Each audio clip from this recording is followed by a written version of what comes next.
It was a cold, moonless night when Clara moved into the old house on Hollow Street.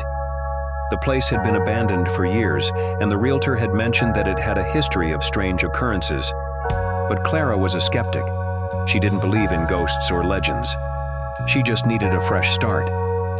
The first few days were uneventful, until she began hearing whispers late at night, soft murmurs that seemed to come from the walls, always just beyond her comprehension.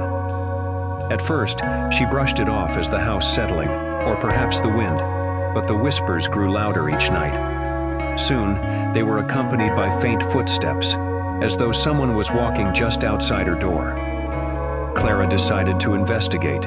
She stood still in the dark, holding her breath, trying to pinpoint where the sounds were coming from. The footsteps stopped right outside her room, but the whispers continued, louder, clearer. They seemed to be saying her name. "Clara, come closer."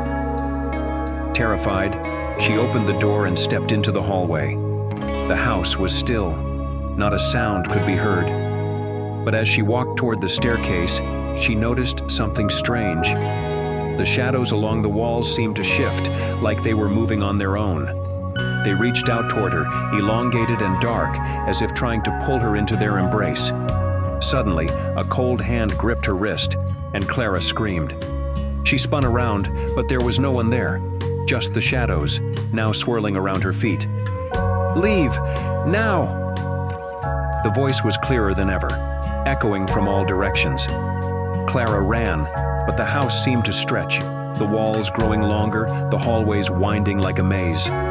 The shadows followed her, closing in, whispering promises of something worse than death.